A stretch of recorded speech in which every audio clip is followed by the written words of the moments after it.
Some of you are looking at me like I'm crazy.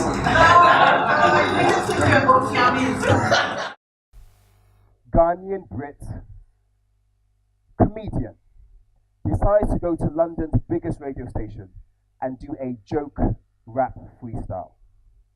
And that nonsense that just happened went viral. 200 million YouTube views. And of course, making him a millionaire. Now, when you go around the world, Ghanaian artists are thriving. In film, we have Idris Elba, at least half. I'll take that half. In music, in the UK, for example, we have Stormzy, we have Busy Rascal, we have Lethal B, we have Fuse ODG. In architecture, we have David Ajay. In fashion, the head of Louis Vuitton's menswear, Virgil Abloh, is a Ghanaian. But this really does raise a question. In fact, it raises a few questions. One, why are Ghanaians abroad thriving? And if they stayed in Ghana, would they have been encouraged to pursue their talents? Are art students taught how to master their craft as well as their business in terms of intellectual property, marketing, even basic accounts? I'm talking to you, sister. Do we in Ghana invest in art spaces such as theatres, galleries, performing centres? And most importantly, who owns them? Do we own them? Would we pay the same amount to go and see Manifest as we would to go and see an international artist like Fuse ODG? That's a question. And last, what will it take for Ghanaians to identify, develop, and invest in locally created talent? Problem. In Ghana today, 70% of young people are underemployed. And if we take that across to Africa, we produce more than 11 million graduates. Only 4 million are able to get jobs. What do the rest do? So we go back to my Michael Dapper comedian example. Here's a man that performed a crazy YouTube rap on London's biggest radio show. He has a YouTube comedy series called Somewhere in London. In fact, my favorite character he does is a doctor. He's also a relationship counselor. But last but not least, he's also an Uber driver. So he will give relationship counsel to his Uber clients. His name is Dr. Ofori, and he goes around London trying to save marriages. Can you imagine the madness? Pure comedy genius. Now, if you look at what he's created, one artist, his art has created job opportunities in the following sectors: entertainment lawyers, TV producers, script writers, script editors, cameramen or women, sound engineers, visual effects, marketers, talent agents, and stagehands. One man, one art, creates jobs in 10 sectors. Interesting. My name is Michael Lutukwaku Amenyin, and it's my absolute pleasure to be your host today. We are here at Ibi As We Go Chop, the role of art and cultural entrepreneurs in developing Ghana.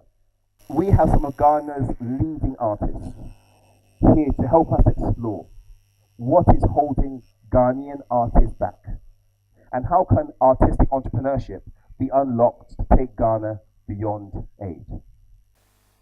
Now, to introduce my esteemed guest. The first lady I want to invite to the stage is simply a force. I met her and I was literally blown away. I was like, wow, she's serious.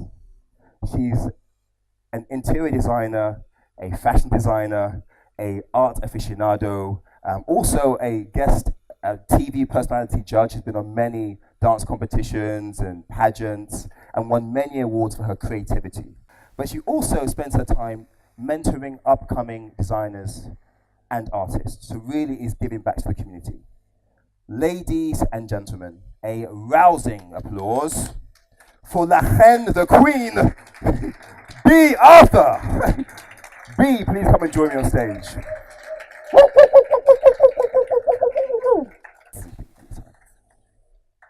Next, we have a British-born Ghanaian, just like me, an award-winning animator. I'm really saying award-winning. Founder of a multimedia studio called Comfy Studios.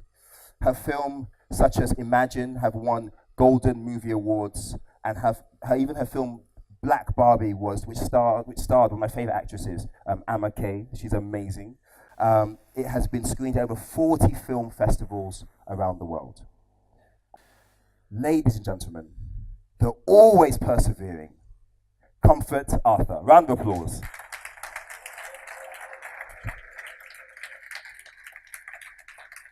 Next, we have a gentleman, a man that is very busy. In fact, he's carrying Ghana like this. He's a songwriter, a musician, philanthropist, brand master. I mean, literally a brand master. I can take some notes from this guy. But most importantly, he's a father. He started his musical journey from secondary school in Kumasi and has won many, many, many awards and has had hit after hit with his group or as a solo artist. He has an album out at the moment called Made in Ghana. Perfect timing. And it literally takes musical culture from each of the 10 regions across Ghana. So he's really sampling what Ghana has to offer and then packaging it nicely. Not only that, as a philanthropist, he is an ambassador for hepatitis B and was even presented with the key to Cincinnati in America, so international. Yes, but as a true Ghanaian, he's also an academic. He's doing a PhD. Ghanaians love to learn. He's doing a PhD in strategic marketing and business. How do you fit all this in one day? I don't understand. Ladies and gentlemen, Ochami Kwame. Round of applause.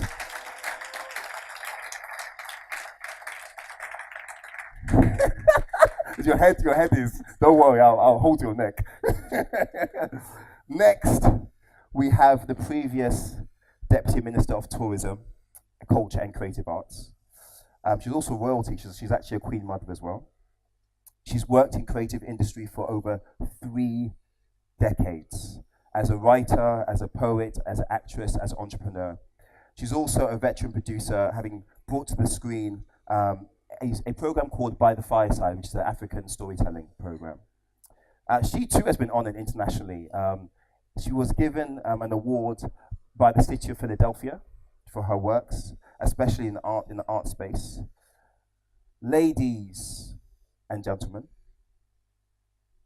a big round of applause for the Honorable Tifa Gomashi. Yes!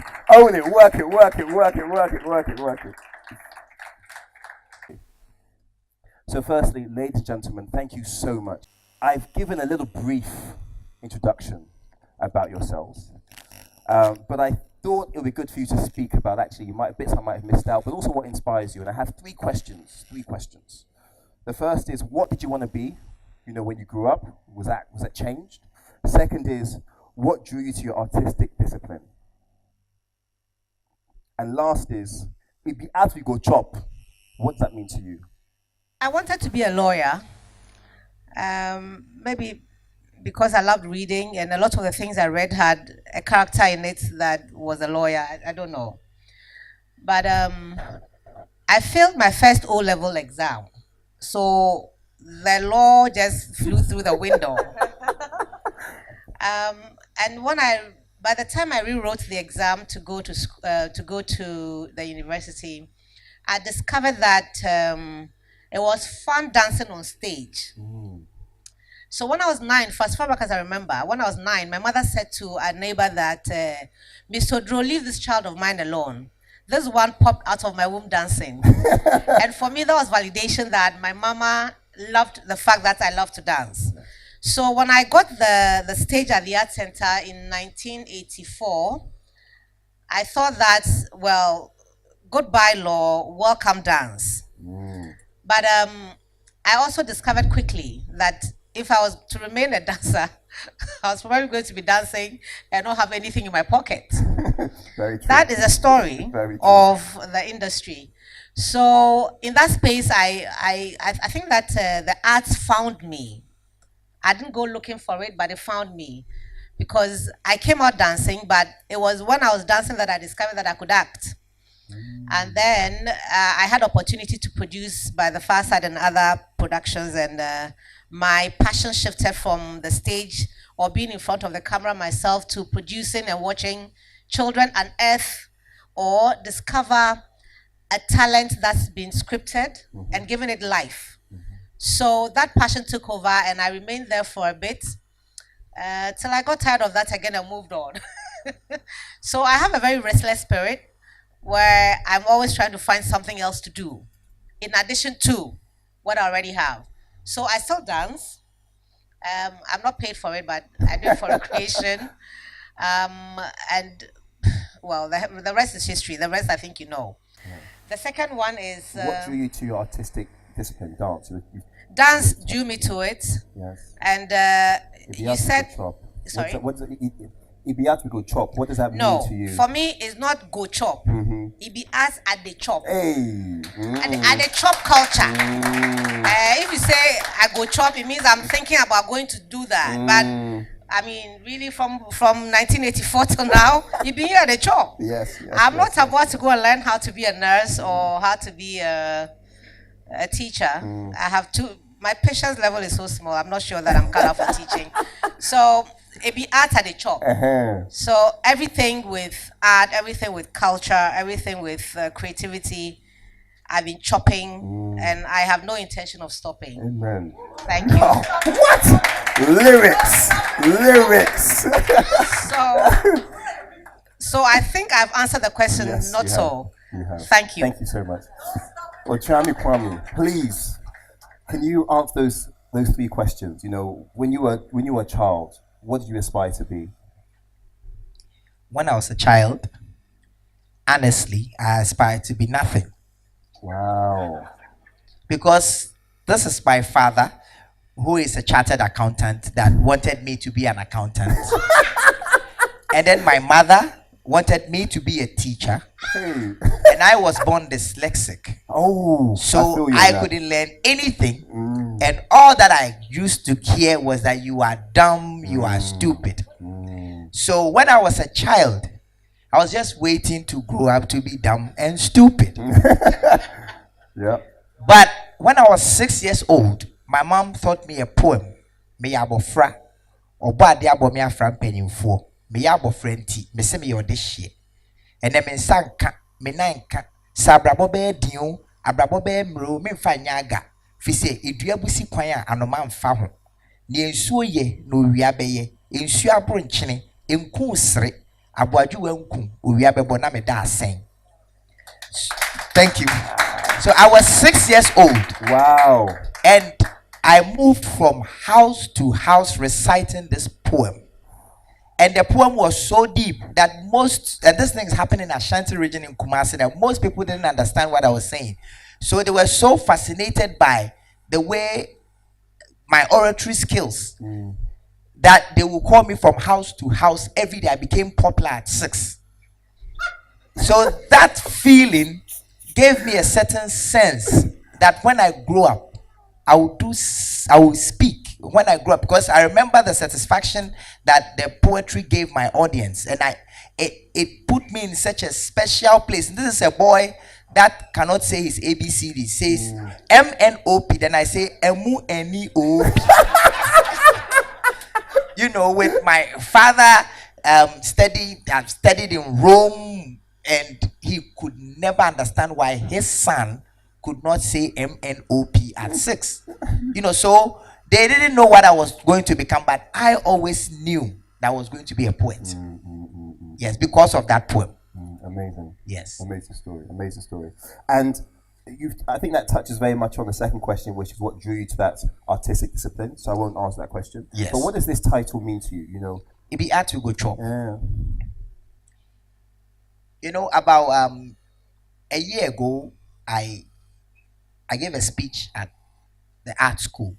So there's for the master students, and I was telling them that as an artist, you need to know your audience and create something that they want, or create a need for your audience to want something before you create it. True. And almost everybody in the room disagreed with me. Then I understood why people ask questions like these. So if we ask, we go chop. It means that there's a great disconnect between the artist and the business. And Ghana is not making a conscious effort to find a bridge. So I'm happy to be here. Yes. We're going to make that bridge today. Thank you so much. The fabulous B. Question. When you were a child. I could only imagine you as a child. Come on. What did you want to be? Like, I was lucky. okay. Unlike Ochami here, Mhm.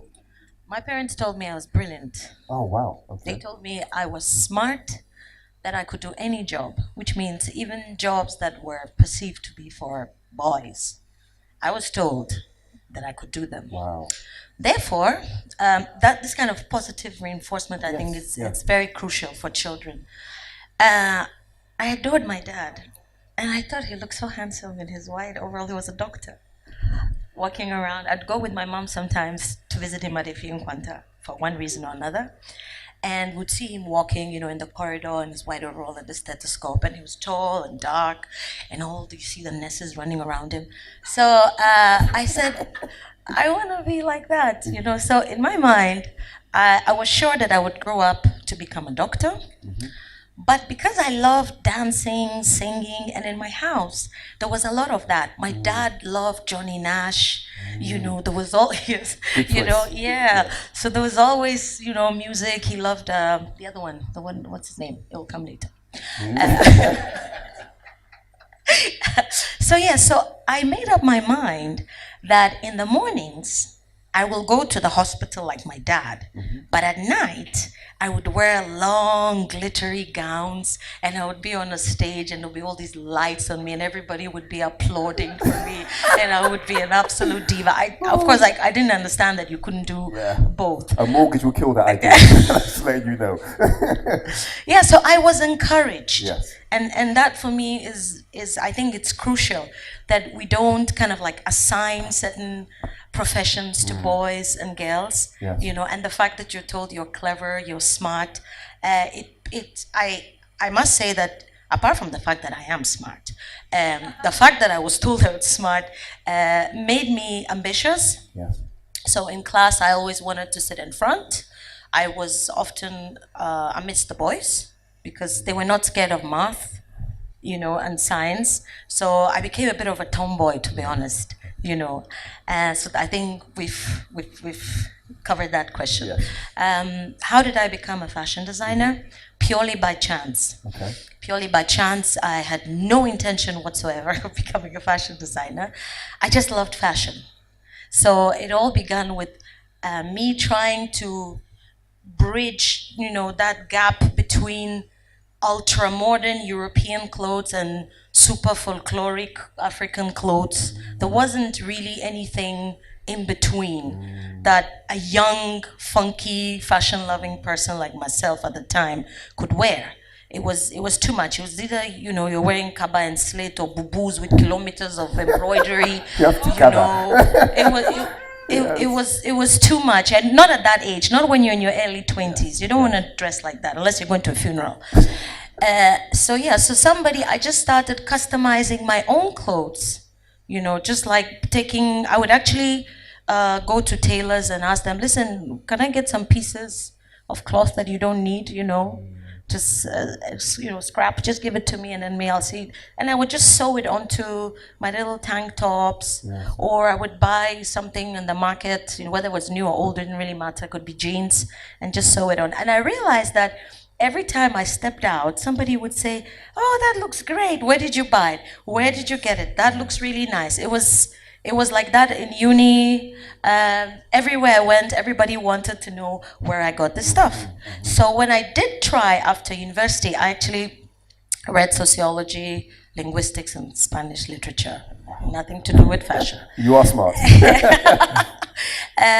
When I finished, I did try to get a job somehow related to what I read.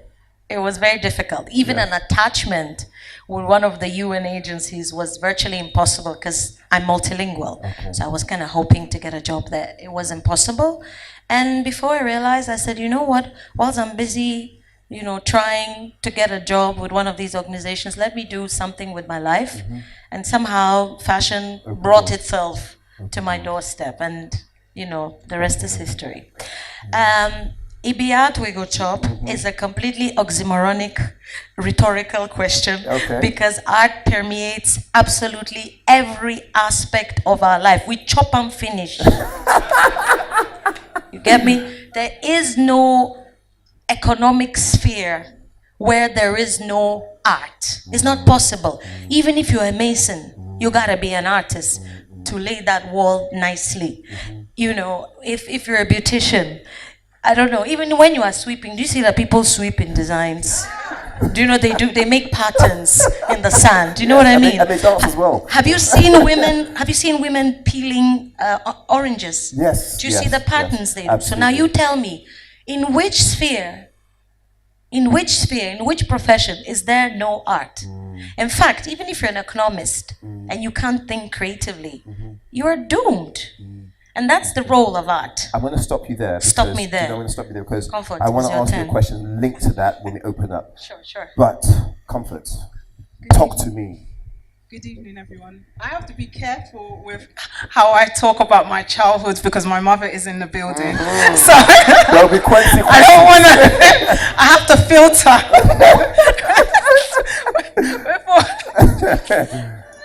I was quite a slow learner at growing up. Me too, I understand that. It's a pressure. And my mother wanted me to be a doctor.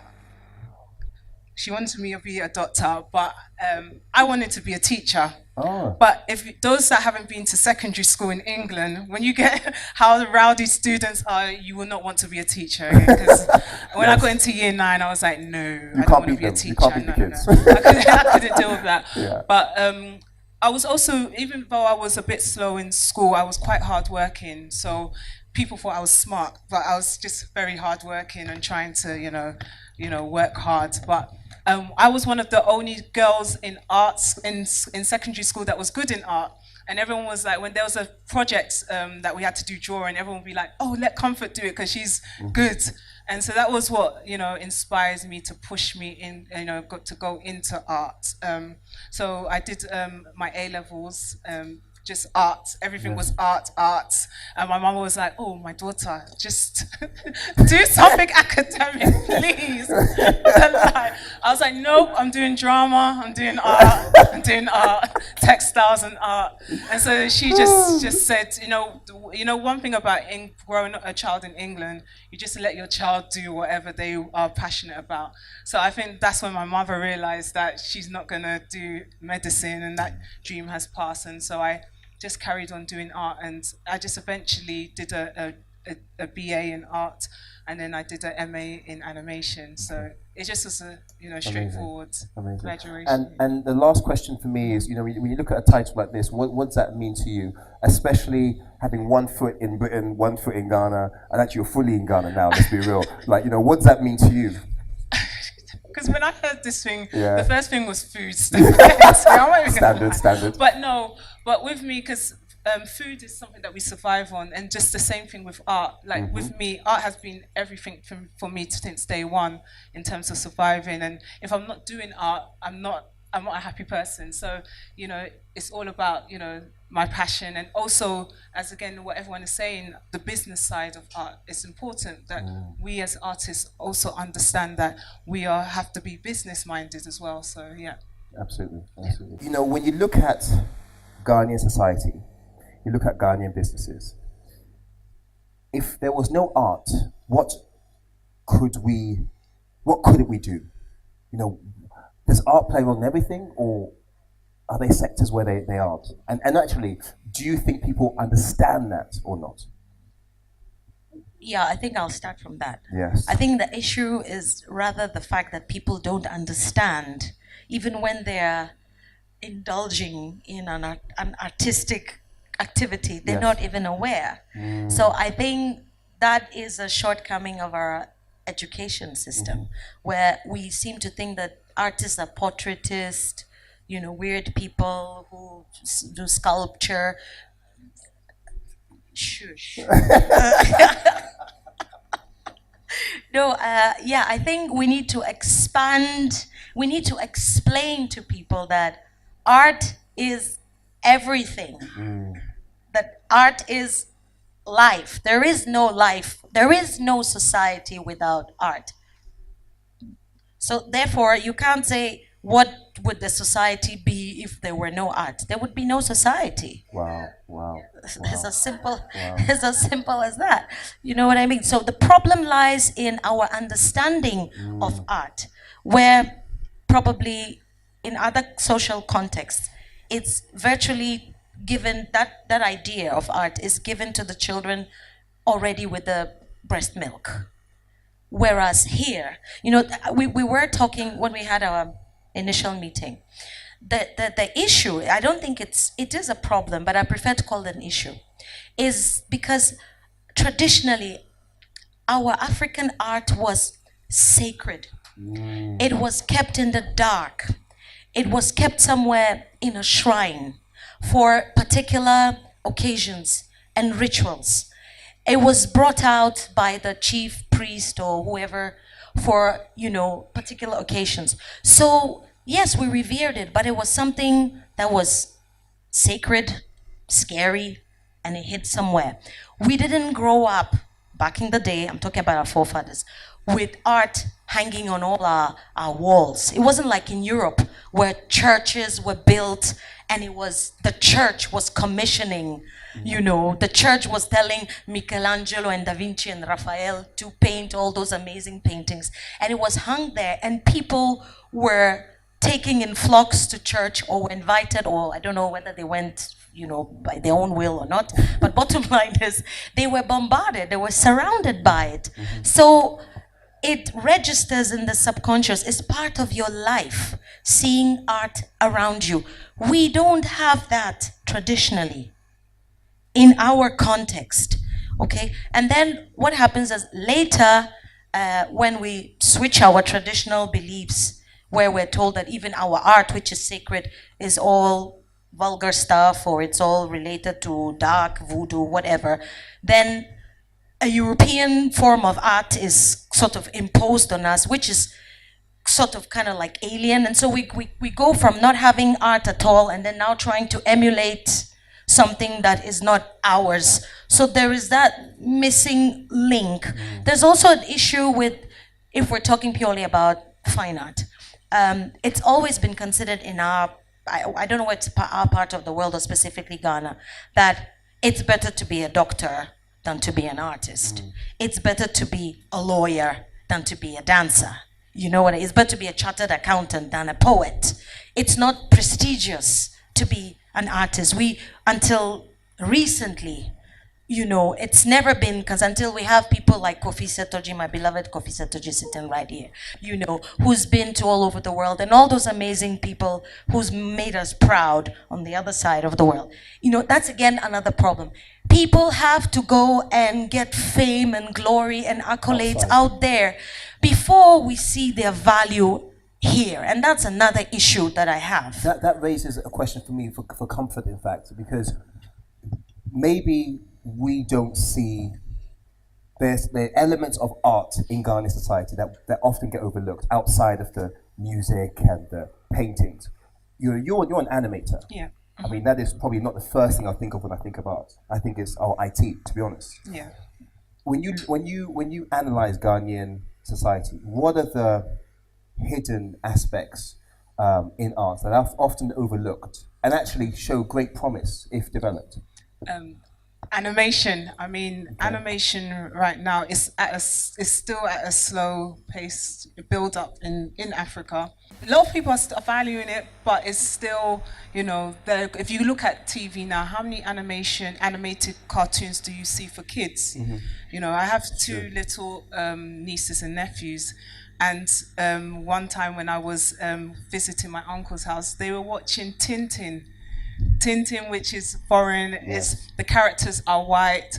There's nothing that they can relate to, and that troubled me because there's nothing on TV for kids. There's no libraries, children libraries, and things like that for children to grow and identify, you know, themselves. And so this is what troubles me with, you know, with animation right now, and something that, you know, we in Ghana, we need to, or not even Ghana, I'll say Africa, we need to start pushing that, especially for doing stuff for children. And that's why I even came up with Naughty Nee, this little character that so children can identify with it. So those are those little things, and even not even just animation, editing, sound designs, all of those crafts, they're all art. But this is her work.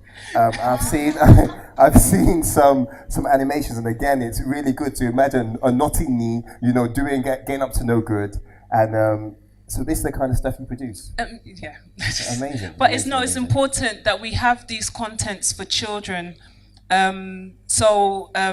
Even now that I've seen that there's a very important market for children, and a lot of money. You know, if you think about it, if you go outside of Africa and you focus on animation, there's a whole lot of money to do content for animation for children, and that's something that a lot of us are, failing to realize, that children have a lot of money. I mean, things to do, and we don't focus on them, and so that's what I'm trying to, you know, do as an artist, focus on. And so children animation, content. and so with animation, you're saying that actually there's a There's a big hub of market. creative talent in Ghana, just waiting to be given the opportunity to succeed. Is that what you're saying? There is talent, but then again, there is the funding issue. There's a big funding issue to do animation. It's expensive, and there is that problem. So, and that's what we, as a what we need to try and find out, how we can produce locally film and projects for children in Africa. Yeah. Auntie Jifa, listen, you know, money. Let's talk. I mean, you are an artist, and you are were a deputy minister, again, looking at arts and culture. Tell me, you know, because I understand it's a big department, tourism, arts, and culture. When it comes to the arts and culture bit, when you're sitting around that table about to allocate those cities, what kinds of conversations are had? And is there even a database of sculptors, fashion designers in Ghana that you know the money is going to? Well, no, I don't think that we have the kind of data that we need to do our work with. Okay. But I suppose it's because as a country we haven't put as much energy behind the creative sector for so long. So the ministry in which I worked had tourism, which is firmly grounded on 3 legs. It's really solid on the ground. And then because when President Mahama was the vice president, we as creative artists, as civil society organizations, as associations of the creative sector and so on, met him on many occasions and told him what we thought had to be done for the sector. I was proud to be a part of that, shall I call them a think tank, for want of a better expression, who thought that it was important for us to situate culture and creative arts with tourism, because tourism really is about coming to experience everything that's culture, everything that's art. You cannot have a tourism sector in Ghana without the creative arts and culture. You can't. So for us at the time, that was our thinking. That is why we pushed for him to create that ministry. So once the ministry was created, we needed to have legal documents, legal frameworks within which we could function, because the tourism had its own act, but we didn't have anything. We were, at one time, we were children of education, we became children of chieftaincy, we were children of everybody who was available to listen to us. Information at one time also, not so, my big brother. So we needed to have a place that we could call our own home. Yes. And stop moving around being everybody else's mother's child. Okay. And that legal framework is what we did under our tenure as ministers of that sector. So apart from ensuring that we had a place where culture and creative arts could call its home, we also needed to know where we position ourselves in the world. So, for example, UNESCO. And we realized that UNESCO, for example, had many regulations that we needed to ratify. So for the first year, I had sleepless nights because I wanted to be sure that once the ministry is firm on the ground, Yes. as we expected it to be, we needed to belong to the Committee of Nations and be able to tap into whatever resources that they had. Some of these conventions were before I was born. There were so some it's that was modernized. 1954 and so on. But even though Ghana belongs to the UN, we had not ratified all those conventions. So even if there was a call for funding, you couldn't apply because you have not ratified your conventions. So we spent the first 2 years trying to do that, and by the grace of God and hard work, in 2015 we had all those 7 conventions ratified. I invited Ambassador Swanika. She's not here, but she was fantastic to help us have that done. She was the ambassador to France and also our ambassador, our representative at the UNESCO office. And she understood what it is that we needed to do. And she facilitated that activity for us once we had put all the documents together. So the ministry is young. Tourism is old. But the ministry for our sector is just 2013. We've been practicing in a vacuum for so long. And once you are working in a vacuum, you don't have the teeth to bite. So now that we have that done, or most of the legal frameworks done, I think that the other thing that I'm hoping as industry players we will push is for us to have all the various domains within the sector properly registered and recognized. You see, if you take football, it's true that it's a sport that many people like, but it's also because they have the legal framework already done, so they just fall within, and things just keep moving. So they have the Ministry of Sports, then they have the Sports Council, then they have this, then they have that, and they all have their legal framework within which they are functioning. So it's easier for them to push an agenda. Can I ask Jeremy Kwame? Yeah. So the framework has been set. It's a very young ministry. What can, I mean, you're a brand specialist. What can Ghanaian artists do to, number one, lobby better, and number two, self-organize to say, listen, as you said, made in Ghana, and then connect it to global markets? How does that happen? Because the framework's been done. The football pitch is there. We now need to play. Okay, thank you. I think that, once again, there's a big disconnection between the art and the law, because this framework that Honorable is talking about, most artists do not know. It is their responsibility to go and find out, especially the management. But the management do not even know that they should find out what are the frameworks, what are the rules and regulations that govern the space that they work in. Because art has a certain level of spontaneity that is so. You know, you are possessed by it, you quickly go and hide somewhere, do it, and you are in such a hurry to let everyone see. You know, so, but the thing is that when a bird wakes up in London and makes noises, they say that the bird is singing, right? When the same type of bird makes the same noises in Kumasi, anomani is soon. So I think that the same bird in London makes the same noises, the bird is singing. The same bird makes the same noises in Kumasi, anomani. So I think that it's about the people. It's about the people. Like Karl Marx said, you cannot indulge in art unless you've learned to clothe and feed yourselves.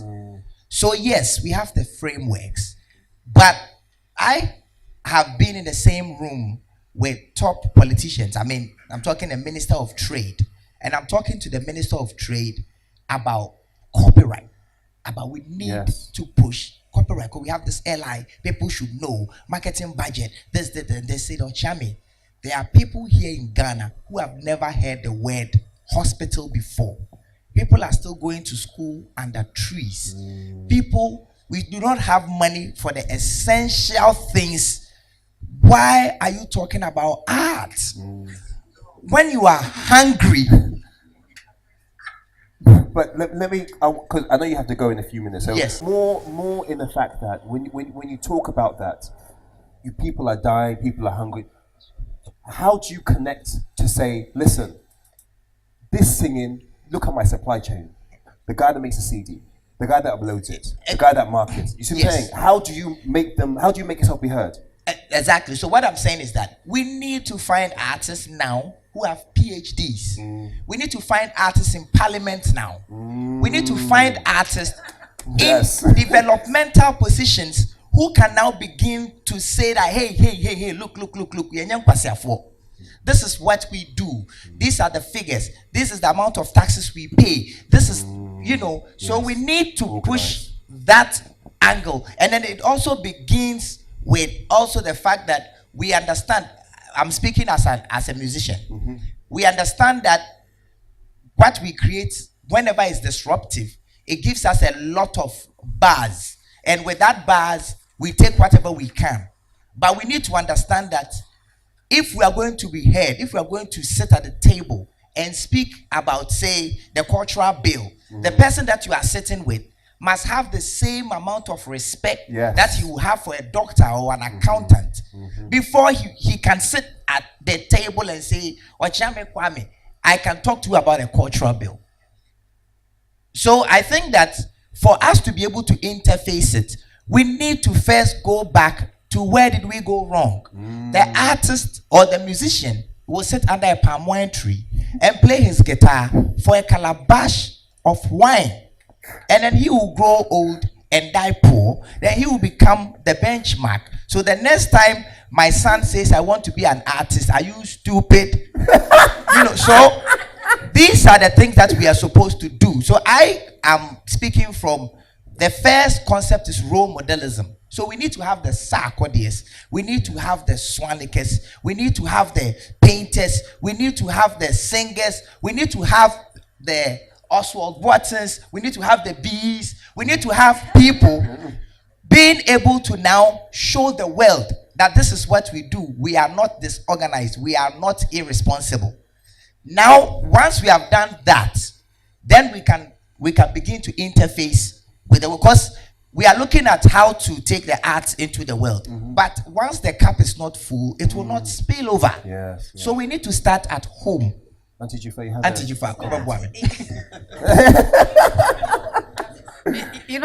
that the other side of what Ocham is saying is the fact that we look at our space and want it to be like what is happening everywhere else in the world, without looking at a peculiar situation and figuring out what will work for us. I think art is a collaborative work. And if musicians are doing well, and the dancers are struggling, and the musicians don't recognize that if they do well and the dancers don't do well, the industry will still struggle, then we'll have a problem. If we do individualism, Satoji is doing well, or Chame Kwame is doing well, so individuals are doing well in the sector, we cannot grow like that. Yes. So if dancers are having an activity, how many animators or musicians or fashion designers are interested in the dance? How many of them? But that is the kind of art we have. That is our strength. But I don't think that we are thinking about it as a collective. We are thinking about it in domains or sectors, and each one of us striving to make ours work and not the other. It has to be together. It has to be together. Unfortunately for us in Ghana also, you don't learn about the business of art at an early age. You learn about the passion. Yes, true. So you love to dance. So you just dance.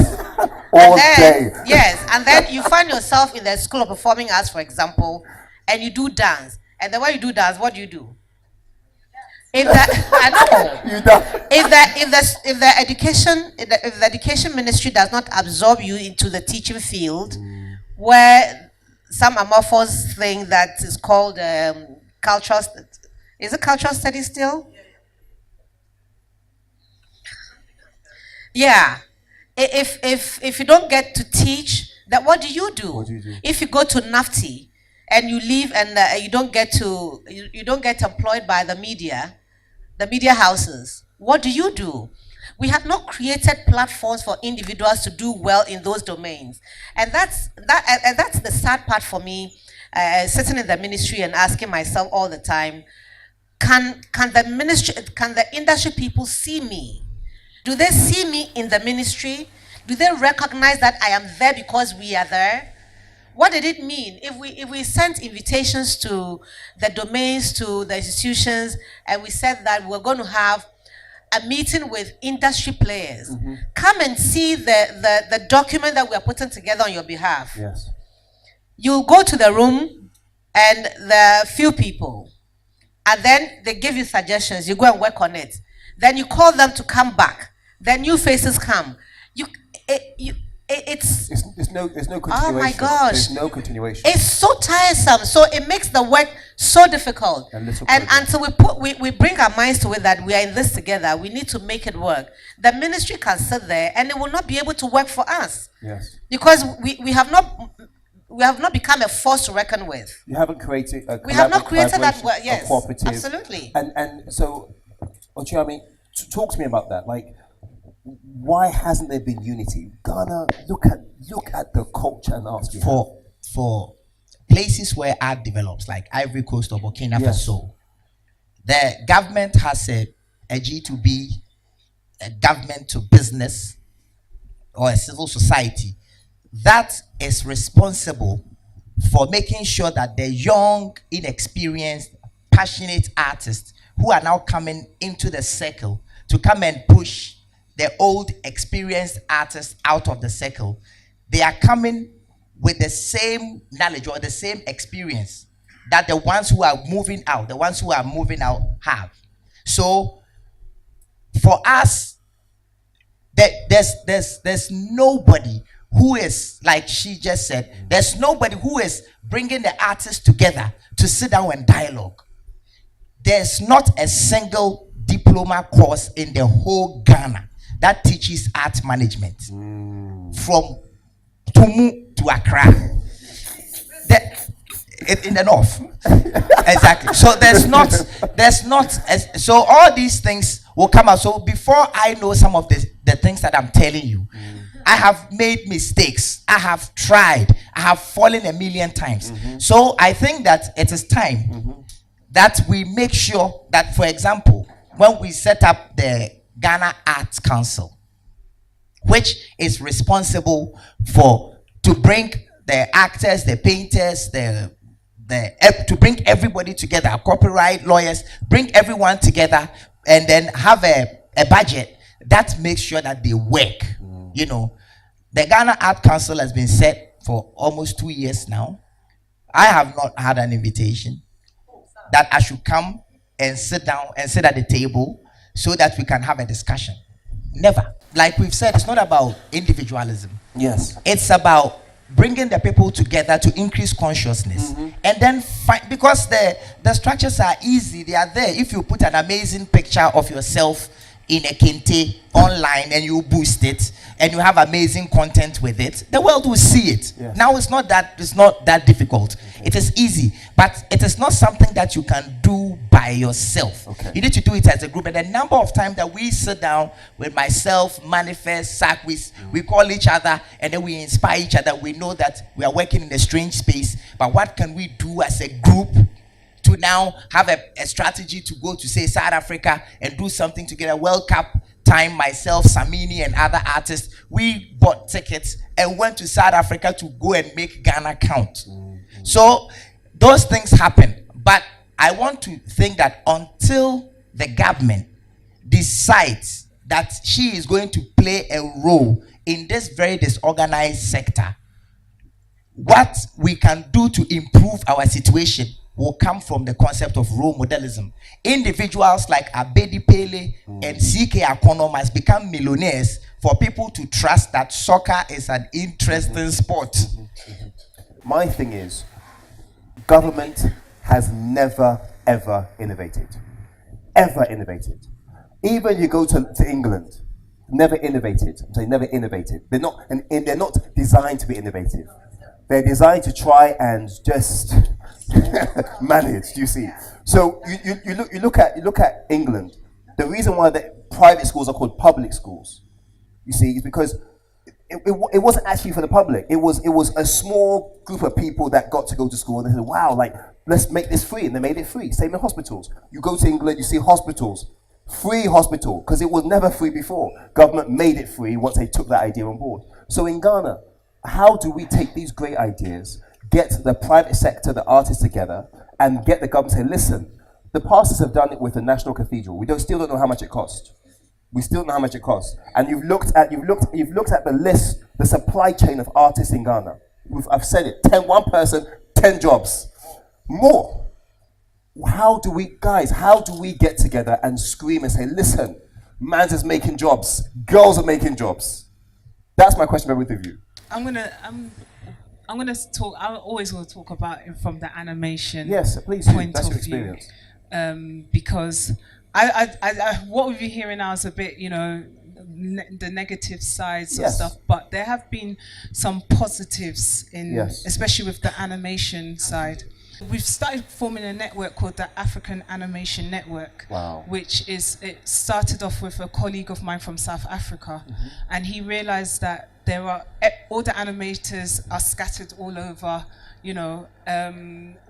Africa. Yes. And everyone just focuses on South Africa as being the best. But there are so many amazing animators in Nigeria and all over the place. So he came up with this concept that why don't we create a network? Because with animation, it takes time to just, even one film you need more people. And there's so many studios with like 2 or 3 or 4 people trying to make a film, which, it's impossible if you are just with 4 people. So he created this network called the Animation Network to connect all these animators together.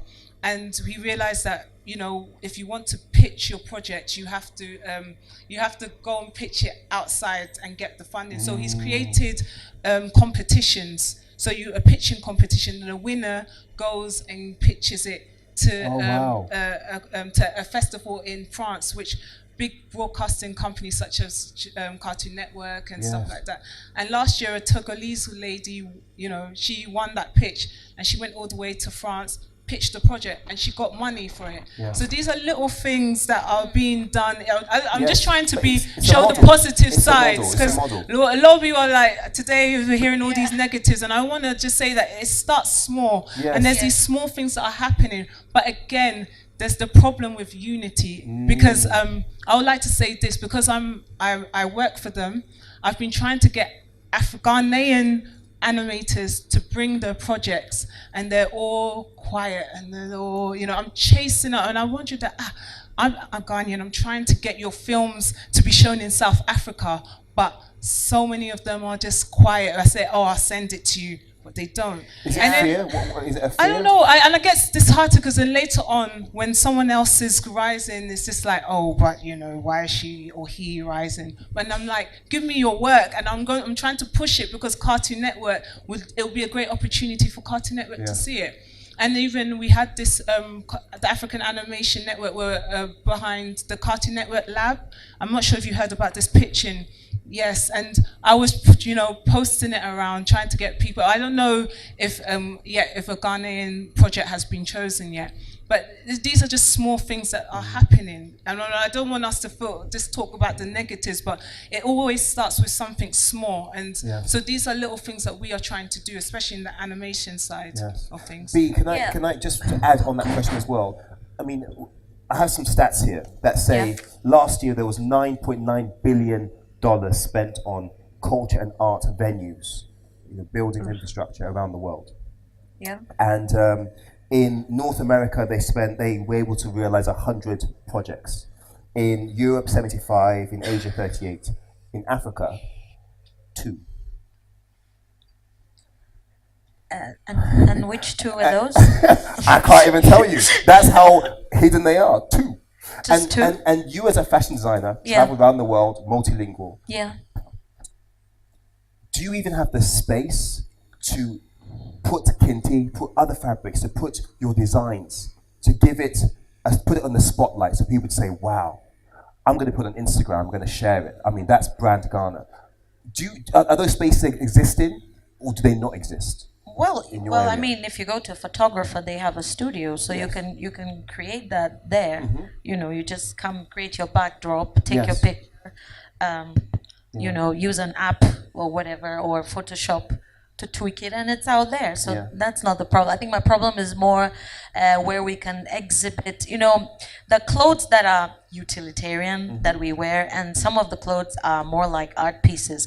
So it would have been nice if we could actually exhibit some of these clothes, not just on catwalks, but actually exhibit them as art pieces somewhere. That would have been nice. I mean, this famous cathedral that is coming up, I have lots of hopes that, like in Europe, they'll lend it to us, the artists, so that we can go and also, we can also go and, exhibit. Ochami can sing while somebody's dancing, and I'm busy, installing something. That I think the problem, coming to what you said, I just want to touch on that. We need to organize events that each and every one of us would come and represent, and it should be like a show that encompasses all the different modes of or mediums of expression, as opposed to, it's just a fashion show and it's just models walking, or it's just Ochami performing, or it's just dancers. Why don't we do something that there are dancers, there are singers, there's fashion, so it becomes like a theatrical piece, it takes it's much bigger, it's much more exciting. And who says we can't travel with this? It could be wonderful. So we get to showcase all of our talent at the same time, and it's projects like that would make us feel closer, that there is a link. Because as I'm talking to you now, the tailors and seamstresses have their own association. Then the fashion designers have some obsolete, outmoded, moribund, thing somewhere there. I don't even know the name anymore, and I'm not part of it because it was just too complicated. I don't even want to go into that. So even within our own sector, let's just talk about fashion, there is no unity. And then you want me now to care about singers and dancers when even in fashion we're not together, and I'm supposed to worry about animation. You know what I mean? It's problematic, our attitude. And then also I wanted to say that somebody, I'm not pointing fingers, but somebody did say that anybody above 60 in the Ministry of Art should be promoted. Controversial. I'm not pointing fingers, I'm not mentioning names, but I so agree with that. It's like, I think that if us here, if you put us in that ministry, yes, okay, I don't know all, I didn't read law. I probably, would need Auntie Jifa here to take care of that. But if you put people like us, we're not too young, but we're not too old. We can connect to both sides. We can connect to the younger generation, and we can also connect to those, older than us. So we are the link, and we're lucky because we've been out there and we've seen how it's done there. So we're not, okay, apart from Comfort here who grew up in London, we know the culture. We know the culture, so we know how to adapt things so that they work in our context. Because as you're saying, or as Brother Tichifa was saying, you can't just copy and paste. You have to have you have to have cognizance of the fact that in every social context, things work differently. So you can't come and impose. You could have the most brilliant of ideas, but it won't work. Yes. It just won't work because people won't be receptive. And you know how Ghanaians are. They're like, oh, what was this? And then, it's like that. It's like, we don't understand this. We don't know this. There's Ochami. What's the name of the performer who sings rock? I think he's brilliant. Dark Suburb. So imagine somebody like me. Yes. I love rock. So when I heard it, I was like, oh, innovative, interesting, different. Yes. So I was just walking, and I don't remember, one day, I think my car was broken down, so I had to take a cab. And I was just curious, I mean, it was just funny to hear people making comments like it was on radio.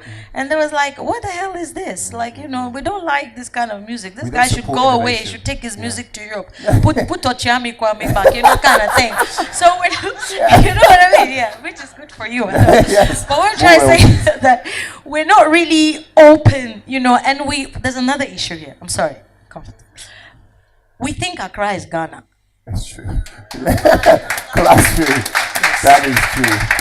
Yeah. That is true. Yes. So because, we are all connected to social media, we've traveled, we know this and that, we think the rest of the country got that. No, it isn't at all. So things that even we, we're more avant-garde in our attitudes and perceptions.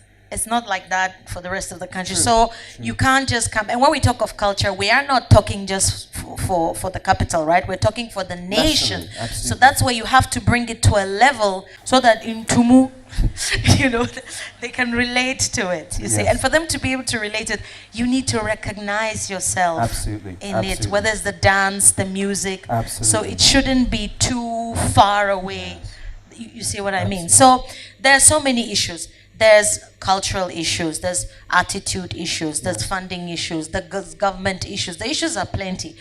We can't count on only government to do everything for us. In Europe, private persons. So why can't we have some Sakawa boys in Accra donating some money to us so that we also have our temple?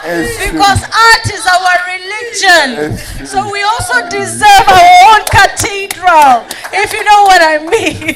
So on that note, it's very interesting because we've looked at the government, we've looked at the artists, and actually we're sitting here with some great individuals. We've got company representatives here, and there's power here as well. There is power, there's unity. We can actually make a difference. Last word before I open it up to the floor. What are the simple things that individuals can do in Ghana to support, number one, the unity, and two, the profitability of artists in Ghana? I think we need to create more Ghanaian content. Because if we create more Ghanaian content, it will, one, be different, two, it will be competitive, and then three, you cannot market by any other standard because that is the Ghanaian, it is not your standard. So you can't pitch it at a certain point and say this is not good enough because it is something that is so foreign to you that it wows you. So I think that we need to create differentiated content.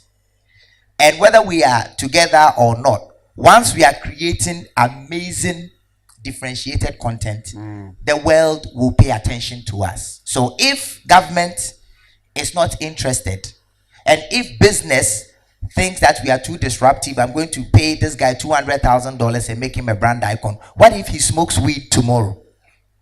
But if we create such amazing content that they can't do without, I think that we can chop our art. And once we start creating content that is of us, by us, that resonates with us first, even the politicians who sort of have a blissful aura, whenever I speak to some politicians about art and the fact that they should put the cultural bill, they say that, I don't know anything about art, as though that type of ignorance is bliss.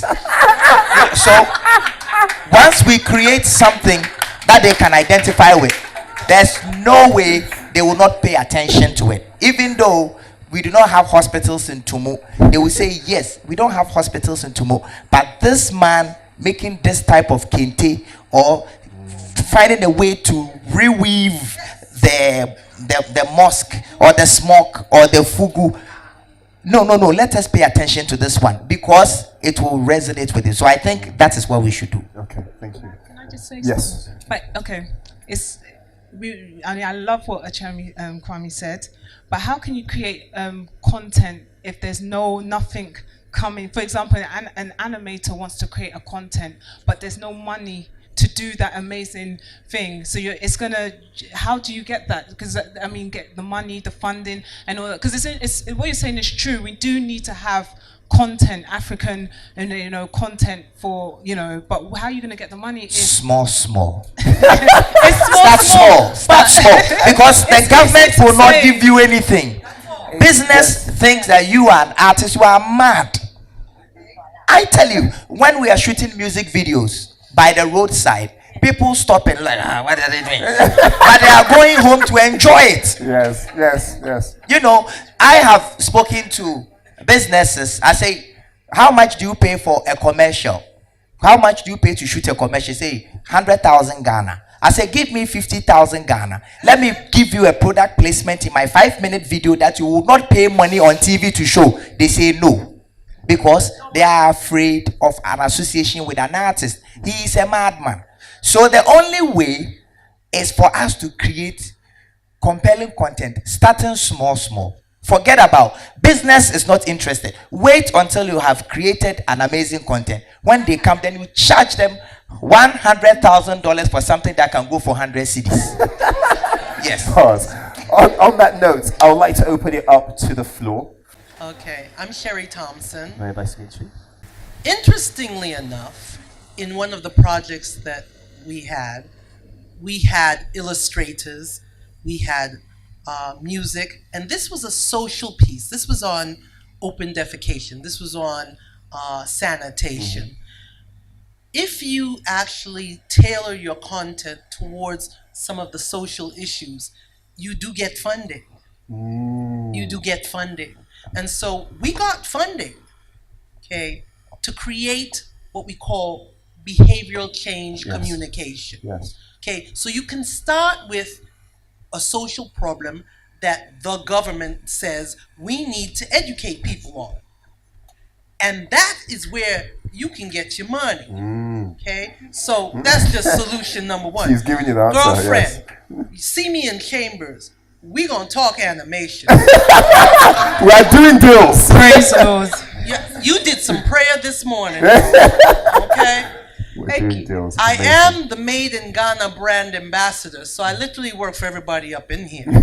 Okay. Wow. And art, culture, this is all what brands Ghana. Yes. Okay. Yes. Heritage tourism is a big piece of tourism.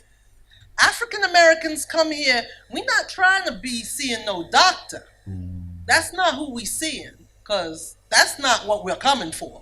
We're coming to see the culture. We're coming to see the art. We're coming to see the connect. How do you connect with us? And you can only connect through the rhythm of music, through the art of visualization, through the storytelling. Oh, we like to hear the stories. Yes. Okay, so all the spoken word, all the nana sase, all the, oh honey, we don't even understand what he's saying, but we But listen they feel it. Yes. right down to the bone. Yes. So this is where you can move forward on.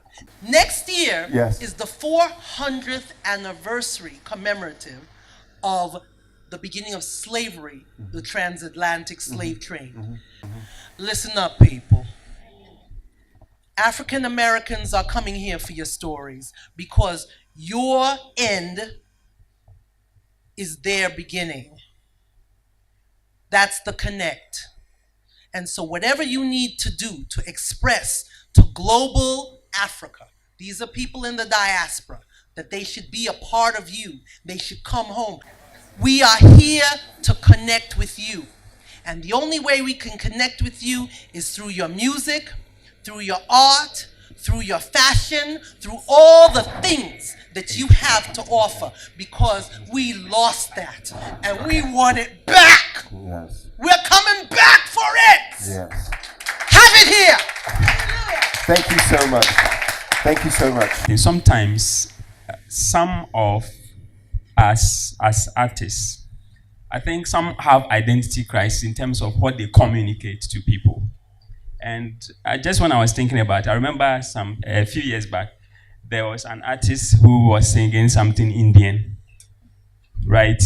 And as an artist of Ghanaian origin, he called I don't know what, he called it Hipdia or something. Hipdia, right?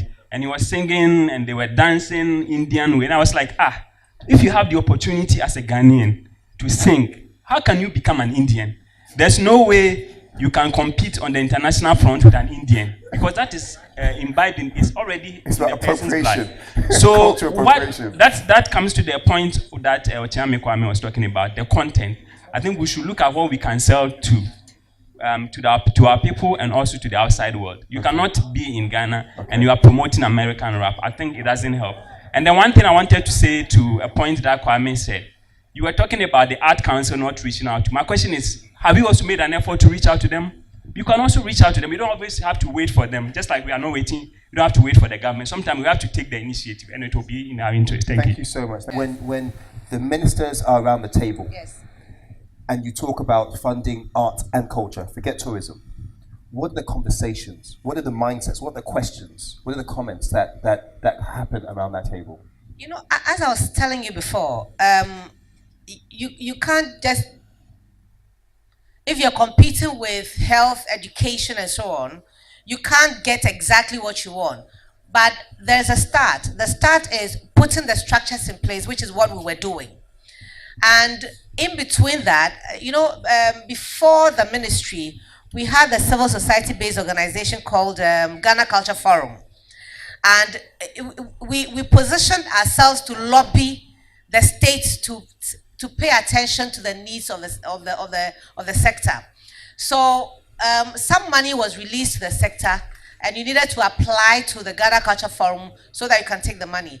But I'm saying to you that, you see, if you are talking to a politician who is burdened with, for example, free SHS, how do you position yourself so that if you need money to do animation, you'll get that money and not the school? So I'm saying to you that we cannot do it with individuals. It won't work. We need a force. We need a coalition of a sort. We need people to put their shoulders and their mouths and their thinking and their feet to the issues that's at the table. Otherwise, we do not get the attention that we deserve or that we need. Now, again, you see, and B mentioned it. If we are so disunited, if we are so disillusioned, if we are so not together, you think the politicians don't see that? They will slip through it. So, Auntie Jufa, Until you put yourselves together, who is going to pay attention? So we need to, sorry. No, I just want to, so just to answer the question then, what you're saying is that actually the conversation around the table was about how do we create a legislative the conversation framework. cannot be the same, because until we have that same structure right, party QTP will come, they have this idea, party WFP will come, they have this idea. But if the sector has its structures, and this is what they want, whether it's party QFT or FP, whatever, you will deal with the issue. The parties will come and go. I've told you that they chop the culture already. I'm not about to chop it. And these issues have been there since Efua Sutherland was here with us. I sat at the feet of that woman at the drama studio where the National Theatre now sits. These conversations have been going on forever. And I'm saying to you that until we have the domain strong enough, where we can have one civil society organization like the Ghana Culture Forum lead in that discussion. We will go and sit at the table, and dance will be fighting for itself, and music will be fighting for itself. Music has moved 2 steps away. Dance is now trying to get to class 1. When will we get together?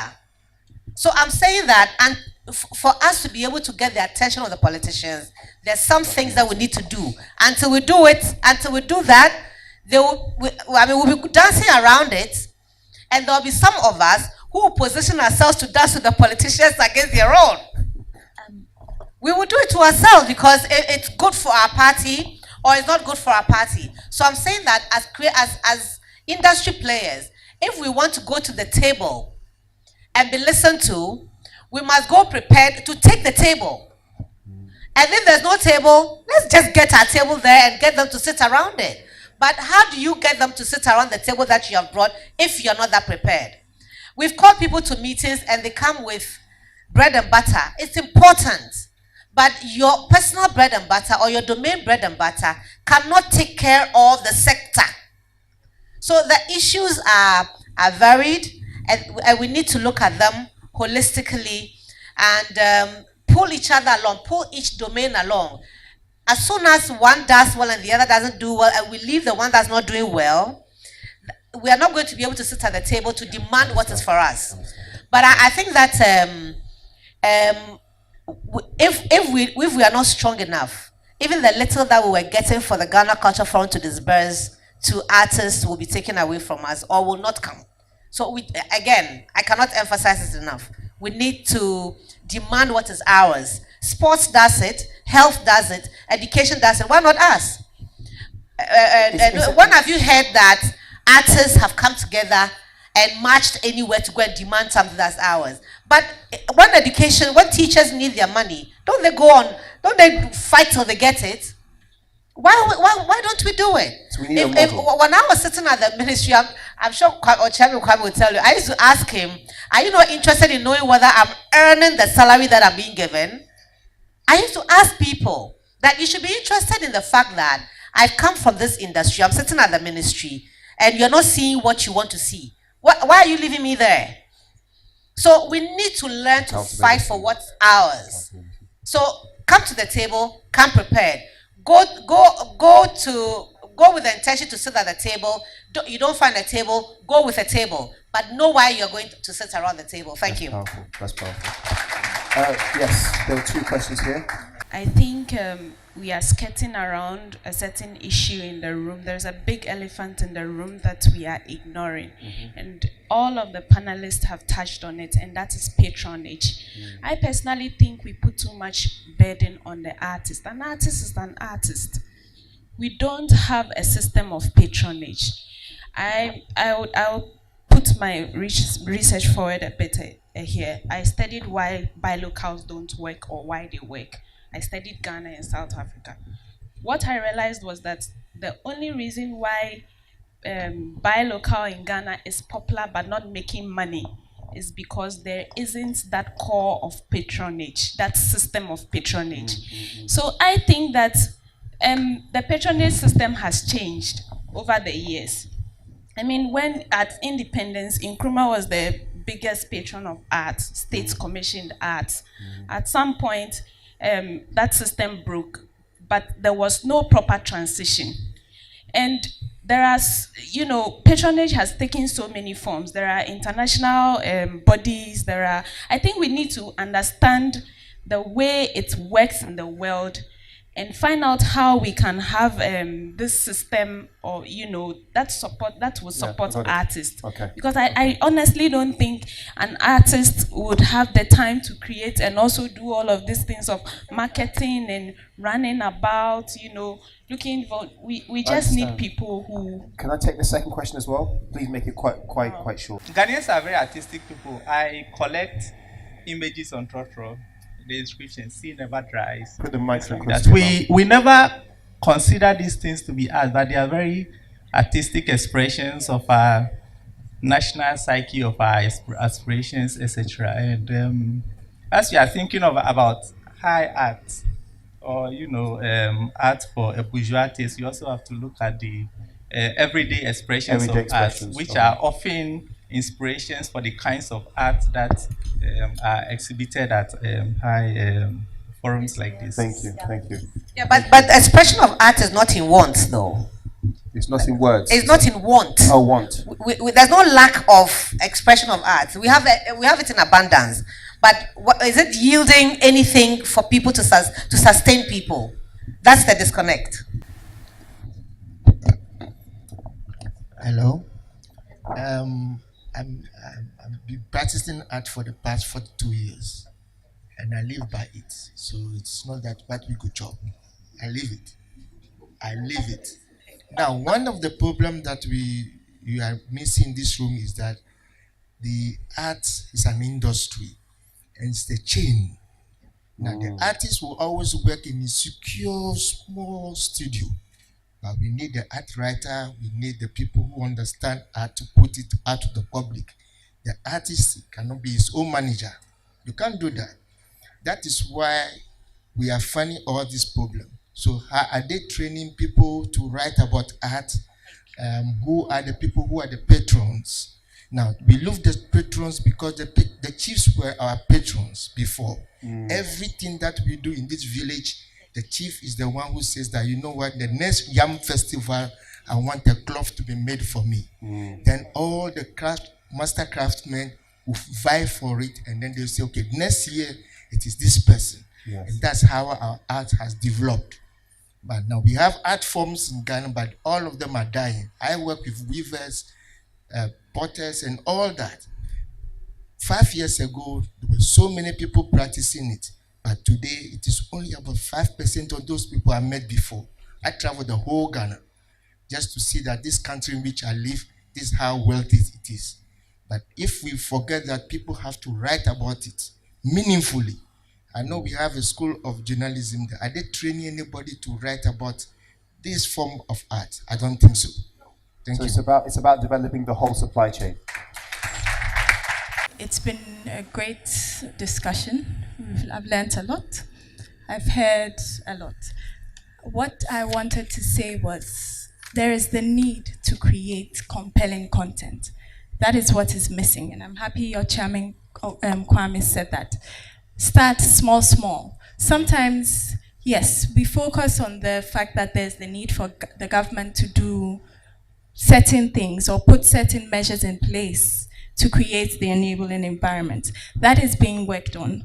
The Creative Arts Bill is in the works, and we're hopeful that it will be presented to Parliament and passed in due course. However, till then, there are other things that we can do.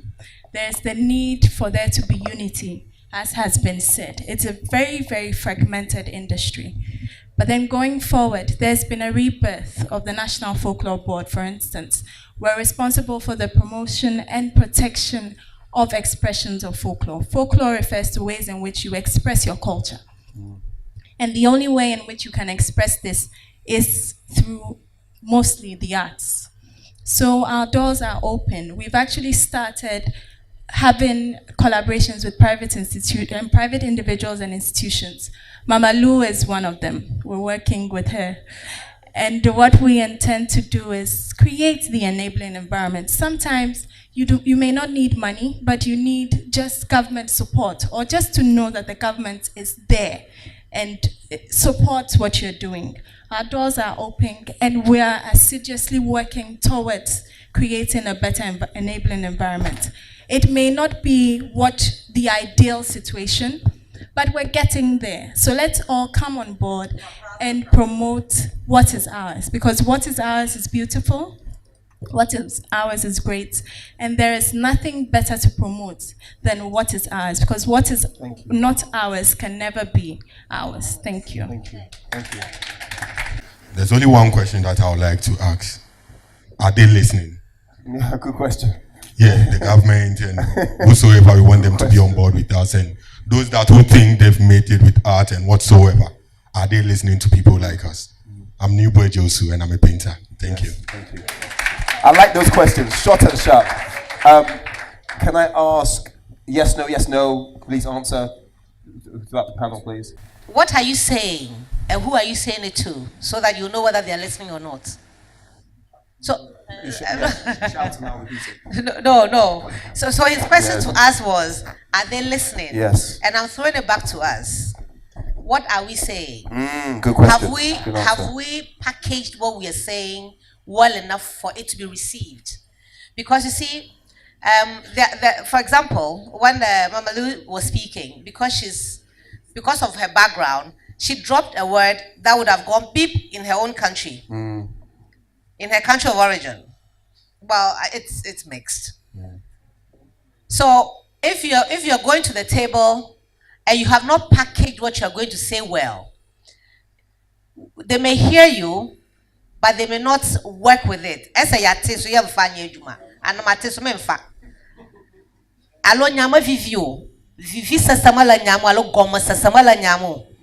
So it's up to you to package what you're saying so that whoever is listening, you see, there's a way in which you can communicate and action will be taken immediately.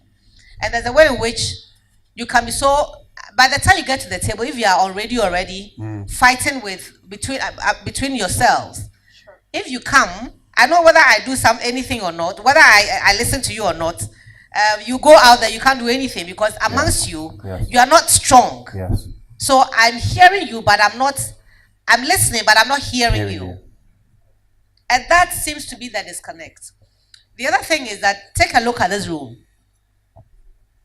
Take a look at this room, each of us. I see how we are reflecting the sector. We are a subsect of the sector, not so. Those of us in this room. We have fashion designers. We have people who make beats. It's all art. As creative artists, how much of our own work do we patronize? How much of our own work?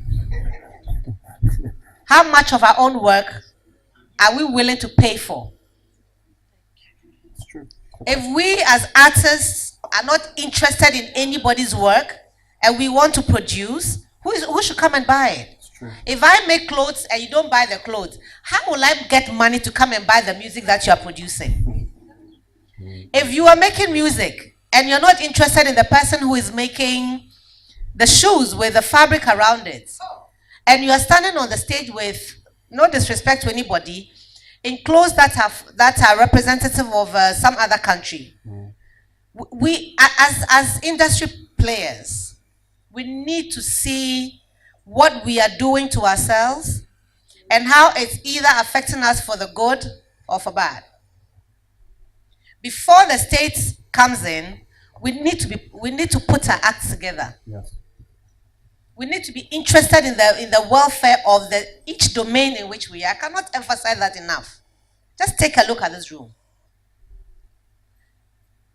You can count how many people are wearing Ghanaian clothes or have anything that's Ghanaian.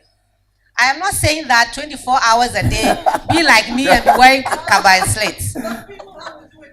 But I'm just saying that the industry will continue to struggle if the industry players are not willing to put their monies where their mouths are. It's true. That's it. All right. Did you be and Conference, do you have any comments on any of the points there, or we can move on? Okay. No.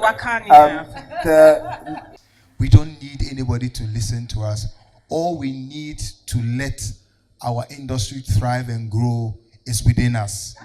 Let's stop looking outside. We are so focused on looking outside, and we want government and we want this and we want this. They are not giving us, and we are always fighting and agitating. No, let's focus on ourselves in building what we have. And when we do it so well, so much so that it will get to a time they will call us to the table. We wouldn't need to tell them that call us to the table. They will invite us because we become such a great force and effective people. I know people who, we're not recognized out here, but because they focus so much on what we were doing, they got international recognition, and now people here, our political administrations, are now calling them to the table because they have developed what. So let's stop this pity party and they are not listening to us. Let's beg build ourselves. what we, let's Create it build it. ourselves. Like Auntie Jifa said, we can do it. Let's just support each other. Somebody is having a fashion show, be there as an artist, be there just to support. Let's do it. We can do it. Understood. I went to Shanghai Theatre Academy, and there's one thing I learned from the Chinese. Back in sometime 2015, China wanted to stage The Lion King, but they refused to let it be shown in English. It had to be in Mandarin. So before I got to China, 3 years before, they had been looking for Africans who could play the role of the blacks, and they weren't looking for too many foreigners. It had to be inside their country. So the lead characters were played by Chinese people. Mufasa, Simba, all of this had to be Chinese. Just a few Africans, and they had to be South African so that they could get the words right. Now, I'm just saying this so that we can learn from them. When it comes to art, China has come to understand that it's a means of soft power to push themselves out there. So however they will adopt and adapt it to suit them, and then later sell it to you, the foreigner, so that that it's yours. They come to Africa, and today when you go to China, Kente, they are printing it for us. It shouldn't be. We have Bonre, and then it's printed Kente. That's not how it's supposed to be. And so I think that it's about us learning to appreciate who we are and how to sell what we have to ourselves, number one, before it will even be sold to the foreign world. Because if we do not appreciate what we have, who's going to appreciate it for us? And when it comes to things like the sectors, fine, we are now working towards it, but I'm pretty sure that we have institutions that are already set up, right? So there must be something. I volunteered, I came back about 10 months ago. I volunteered my time at it's a Kaukudi Culture for Community Youth Center. Now, I found out that now the government has a system whereby you have to generate income, and that's where your funds will come from. And so they work on that. I volunteered because they could not pay me. So I was working with a lot of kids from Kaukudi. And even with that, after the income has been generated, it doesn't stay in the coffers of the Community Youth Center. It goes to a general coffers. And so when they come and they need money, they now have to go to the National Youth, I don't know how the term is. And then when they go, they say, oh, we have the money, but we had to invest it into another sum. And I'm like, how is that possible? Because if I generated the income, there should be an account for me so that I can use it when I need it, and not that you take it and go and put it in another cultural sector. It doesn't work that way. I'm sorry. No, I understand. So I think the institution needs to re-establish and rethink a lot of things that's going on in Ghana. I think you know what you're saying is two things. One's better systems and structures, and two is how we're getting the experiences of people on this stage today to fix the system, because they're the ones that have been through it. The communication needs to happen. I want to say a big thank you to two people or two organizations. The first is MTN Ghana Foundation for supporting 4 seasons of the Kwenyihia Prize and telling tall stories season. So please, a round of applause for them. This is the system. People putting their money where their mouth is. Also, a big thank you to the African Region Hotel for donating the space to have this discussion. These things don't just happen. It takes a lot of effort and a lot of work. There are two people I want to say a big thank you. The first is Efia. Efia, can you wave? Can you wave? Yes. This woman is so organized and she gets stuff done. The amount of briefings, the meetings, the calls, you know, and this is because she wants to see things progress. And it takes selflessness to have these things put on so we in ourselves can go and contribute to the conversation and produce action. That's the most important thing. We don't just pray, we do too. So I want to say a big thank you to her. One more round of applause, please.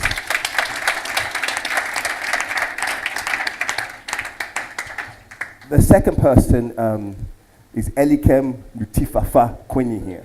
Round of applause for him. I'll say my thing. The reason why I respect this man is because he worked hard, he became a lawyer, the Ghanaian dream, to become a lawyer. But he didn't just stop there.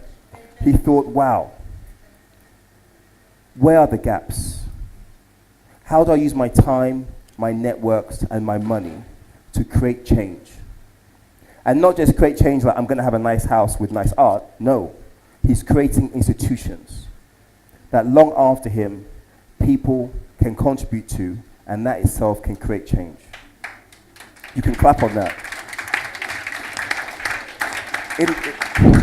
In London, we say, I'm not trying to gas you, and I'm not trying to make his head big. But honestly, I have to give respect where respect is due. You know, I came to, I think, the second Queenie Here Prize, and I was amazed at the quality of art. Yeah, and I looked around, I was like, I don't think I can afford any of this art.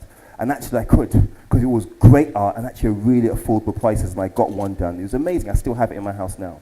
And it's people that are not millionaires or even thousandaires, if that's a word, that can afford art. It's, you know, everyday people like ourselves. Many drops of water make a what? Mighty ocean. So what I'm saying is that, you know, he has created a legacy. You can either contribute to that legacy through these pledge cards, simple, fill them out, give a few CDs, just something to help get the next one going, have these conversations.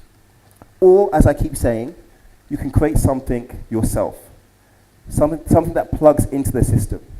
I live in London, and every time I come to Ghana, I have to call my cousin, bruv, where do we go? What do I see? Because he's got the answers. We're in a world today where applications are still quite cheap. Instagram is free. To take an American who comes here to understand Ghana, to just do a little map saying, come here for Wachi, come here for Kuku, come here to see good art, go here for real cultural things.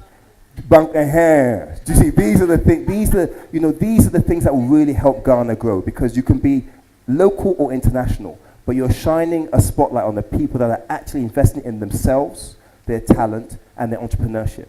And these are things we've got to be doing. And guess what? There's money in it as well. So when you're sleeping, you're making CDs. So I'll encourage every one of you to do something, whether it's give or create. So a big round of applause for coming here today. Thank you very much. My name is Michael Lutu Kwaki.